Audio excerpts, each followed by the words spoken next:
My name is Elaine Walker. For most of my life, I believed that love, true love, was unconditional. That no matter how far someone strayed, how cruel their words, how lost they became, you never gave up on them. Especially if they were your child. But 1 month ago, my son looked me in the eyes and said words I thought I'd never hear. Just die, I don't give a damn. He said it with venom, with certainty. As if cutting me out was the key to unlocking his future. I didn't respond. I didn't scream. I didn't cry. I just grabbed my purse, my phone, my charger, and my keys, and walked out the door. No clothes, no makeup. No second thoughts. The groceries I just bought sat untouched on the kitchen counter. The laundry I'd folded still warm in the basket. I stepped outside, let the door click behind me, and stood in the quiet dusk. And for the first time in years, I felt light. I want to tell you how I got there, not to dwell on the pain, but to share the quiet, impossible freedom that comes from choosing peace over proximity. Jason, that's his name, 23. No job, no plan, but full of big ideas and bold declarations. He used to be the sweetest boy. He'd leave little drawings in my purse when he was 7, hug me tightly when I came home from work, ask if he could sleep in my bed when thunder cracked across the sky. But life has a way of turning soft hearts into stone when they're told they're not enough. He didn't hear that from me. He heard it from the world. And then he found someone who told him it was okay to blame everyone else. A stranger online, a mentor. A man with slicked back hair, gold chains, and dollar bills fanned out like poker cards. He looked like a caricature, but to Jason, he looked like salvation. The man said things like, "Parents are dream killers. If they're not hyping your vision, cut them off. Only alphas make it, everyone else is a leech." Jason listened. Then he believed. Then he became someone I didn't recognize. It started small. A few skipped chores, late nights with the lights on, motivational music blaring through the walls. Then came the language. Chores are minimum wage energy.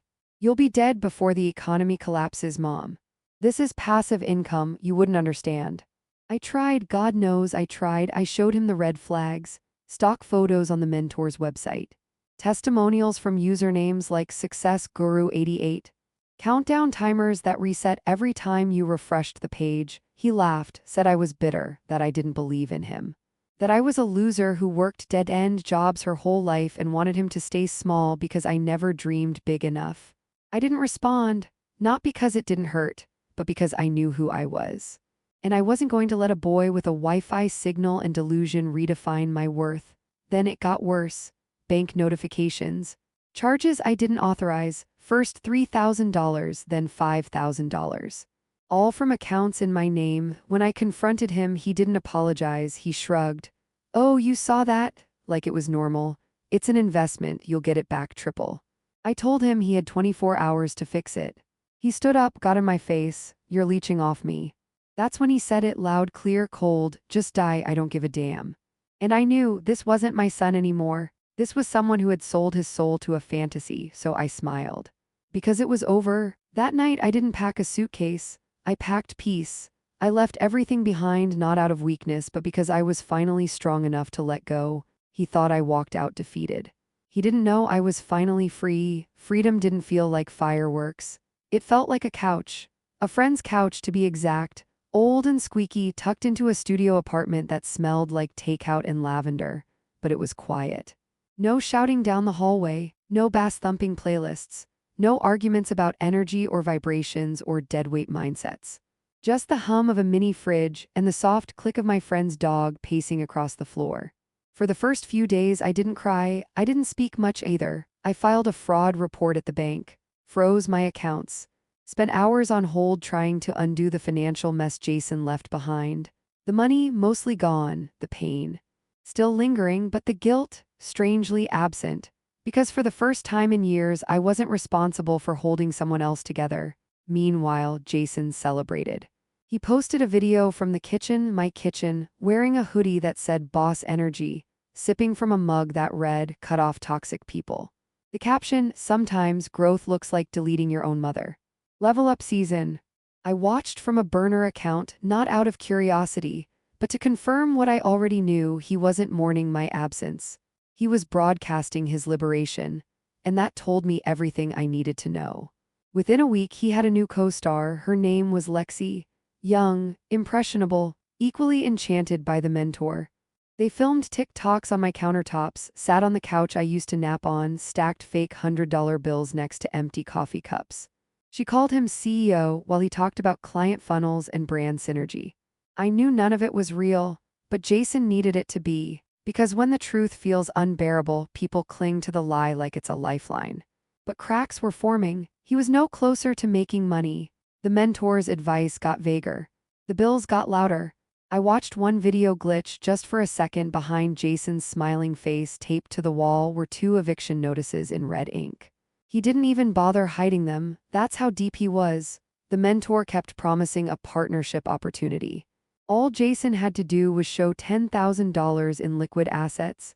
He took out fast cash loans, opened new credit lines, dug a hole so deep he couldn't see the sky anymore, and then he wired the last $10,000 to a crypto wallet. A wallet with no name, no receipt, no confirmation, just a promise. And a countdown. 9 a.m. came.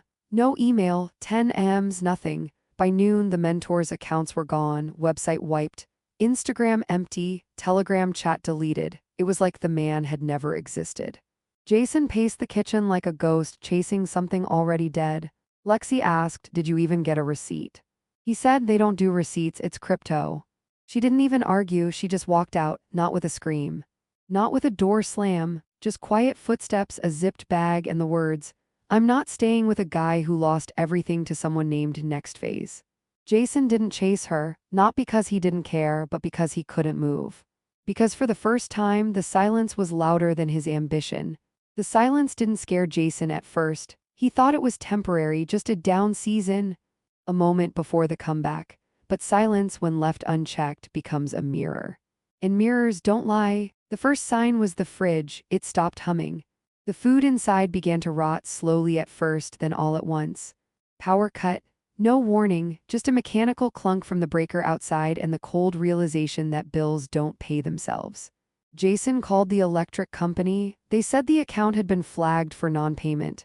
He said he'd pay next week. They said next week wasn't good enough. That night he sat in the dark, not metaphorically, literally, no lights. No Wi-Fi, just the shadows of eviction notices on the wall and the smell of spoiled leftovers curling around the kitchen. He stared at the laptop screen as it dimmed, hoping an email would arrive. A refund, a rescue, anything. But it stayed blank, like the rest of his life. He drove to a gas station to charge his phone, sat in the car, engine off, watching the battery icon crawl upward like it was mocking him. He hadn't eaten real food in days. He pulled into a McDonald's drive-thru, tried his card, declined, tried a backup, declined again. That's when it hit him.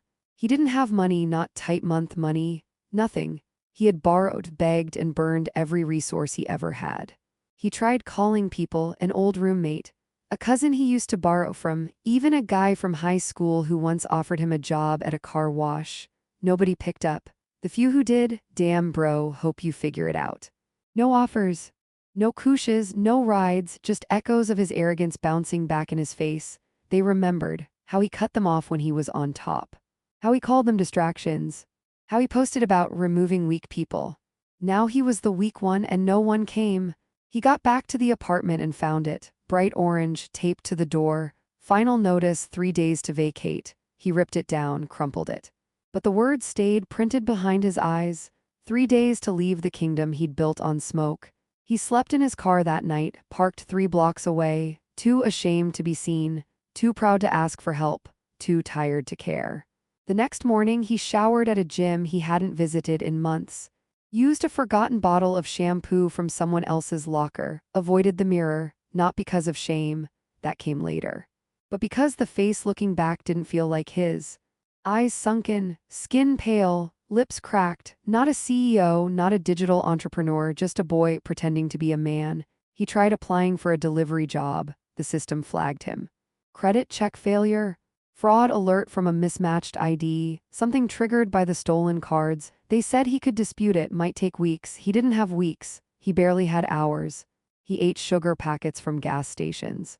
Filled his stomach with water and lies. Told himself it was temporary. Told himself this was rock bottom before the bounce back. But every time he tried to record a video, his hands shook. The mask was gone, the performance over. That night he broke the rule. He searched my name on Facebook, on LinkedIn. There I was, smiling, new haircut, a job title, HR assistant at a private company, a photo of me holding a cupcake with "Welcome back" written in frosting. I looked peaceful, and that wrecked him because I hadn't just left. I had moved on. Jason stared at the screen, at me, laughing with coworkers, holding a mug that said "Survivor" with a gold star beside it. Another photo. A cake with the words "You're back, we missed you." He kept scrolling, every image chipped away at the narrative he'd clung to, the one where I was miserable without him, the one where I'd fall apart the moment he cut me out. But I wasn't broken, I was blooming. He clicked into my most recent post, a quote, simple, sharp. Sometimes the best thing they ever did was push you out. He didn't know if it was about him, but it didn't matter. Because it was about him, he started typing a message, deleted it, tried again, deleted that too. Sorry. Too small, I need help. Too pathetic, I miss you. Too dishonest, the words wouldn't come. Because for the first time in his life, he realized he didn't deserve mine anymore. The guilt came next, not as a wave, but as a slow, acidic drip. He remembered every time I brought him coffee while he edited videos. Every meal I left on his desk. Every time I reminded him a bill was due and he rolled his eyes. Every thank you he never said. Every moment he took for granted. Now the lights were off. The fridge was empty. The house silent. Not peaceful, lonely, the kind of loneliness that makes your bones ache. He scrolled through his own feed. Motivational quotes, empty pep talks, fake client updates. None of it mattered now. The comments were gone, the likes had stopped. Even the bots had disappeared. He was shouting into a void he had built for himself. Then came the lowest point. He remembered my old emergency stash, taped behind the pantry drawer, $200 meant for groceries or rent. Or rainy days. He tore it out, didn't hesitate, didn't think. He spent it on food, gas, and one last desperate subscription to a crypto recovery group that promised to flip his finances in 48 hours. He knew it was a scam. But he needed hope, even if it was fake. That night he stood in the mirror, stared into the eyes of a stranger, and said out loud for the first time, "I used her." Not in rage, not in shame, just truth. He remembered the day he told me to die, not as a blur, but as a turning point. He thought cutting me off would make him powerful. Instead, it left him hollow, with no one to blame, no one to catch him, no one to love him. Because I had already let go, by the end of that week the power was cut again, no warning, no flicker, just a sharp click. And then darkness. The food spoiled, the air turned stale, the silence screamed. He drove to a gas station just to feel light again, charged his phone, tried to call old friends, tried to call Lexi. Nothing, no one answered, the world had gone quiet. And the silence forced him to remember every kindness he once received and ignored. He didn't plan to come back, not really. He told himself he was just passing by, just needed air, a break, a place to think. But the truth. He had nowhere else to go, not physically, not emotionally, not even mentally. So when he parked across the street from my new home, the one with the neat little porch and flower pots I'd never had time for before, he sat there for almost an hour. Just watching, waiting, hoping. The porch light was on, my car in the driveway. He could see shadows moving behind the curtains. He knew I was home, but still he hesitated. What would he say? How do you knock on the door of someone you once told to die? He stood there, hand raised, frozen in place like the knock itself might break him. Then finally, 2 soft taps. Nothing, he waited, knocked again, still nothing. He leaned his forehead against the door, whispering a word he hadn't said in years. Please. I didn't answer, not because I wasn't listening, but because silence was the only language he would understand now. He sat down on the step, hood up. Back against the door like he could absorb the warmth from inside. He stayed that way for hours, long after the sun went down, long after the street lights flickered on. His phone was nearly dead, his stomach empty, his pride shattered. A neighbor walked by, paused at the edge of the driveway. "You okay, man?" Jason looked up, blinked like he forgot people still existed, and nodded. The neighbor didn't believe him, but he didn't push, just kept walking. That moment stripped away the last illusion Jason had. This wasn't a phase, this was collapse. And the only thing holding him together was the hope that maybe, just maybe, I would open that door. But I didn't. Because some apologies aren't spoken, they're earned. He stayed the whole night, didn't sleep, didn't move, just sat in silence with his own regret. He tried to rehearse what he'd say if I opened it. Sorry. I was wrong. Please forgive me. But every sentence felt hollow in his mouth, because deep down he knew he wasn't asking for forgiveness. He was begging for a chance to deserve it. Around midnight, I peeked through the blinds. He looked smaller than I remembered. Not in size, in spirit, like a balloon 3 days after the party, still afloat but barely. I watched him, not with anger, not with hate, but with the cautious compassion of someone who once loved deeply and learned the cost. I could have opened the door, I could have ended it all with a hug, but I didn't, because he needed this moment, he needed to sit in it. To feel what it's like to be powerless in front of someone who once gave you everything. Forgiveness isn't a switch, it's a staircase, and he was finally at the bottom. Morning broke gently. Soft light crept across the porch, brushing Jason's face as he stirred from the cold stone steps. He hadn't slept, not really, his back ached, his legs numb, his hoodie damp with dew and regret, but he hadn't left. That mattered. Because when I opened the door, he didn't jump up or speak. He just looked up at me, eyes bloodshot, face hollow, smelling like rain and desperation. I didn't speak either, not right away. Then, finally, I said, "Get up." "Not here." He followed me inside. Slowly, like each movement was a negotiation between hope and shame. I poured a glass of water, set it on the counter, didn't hug him, didn't ask if he was okay, didn't ask anything. He sat on the edge of the couch like it might collapse beneath him, quiet, still, for the first time humble. Then he said the words I'd been waiting to hear. "I messed up." I nodded. "I lost everything." I nodded again. He took a breath. Then asked the one question that told me he was finally ready. "Why did you open the door?" I looked him in the eyes and said, "Because you finally knocked like a man." It hit him harder than a slap. He didn't cry right away. Not out loud, but I saw the shift.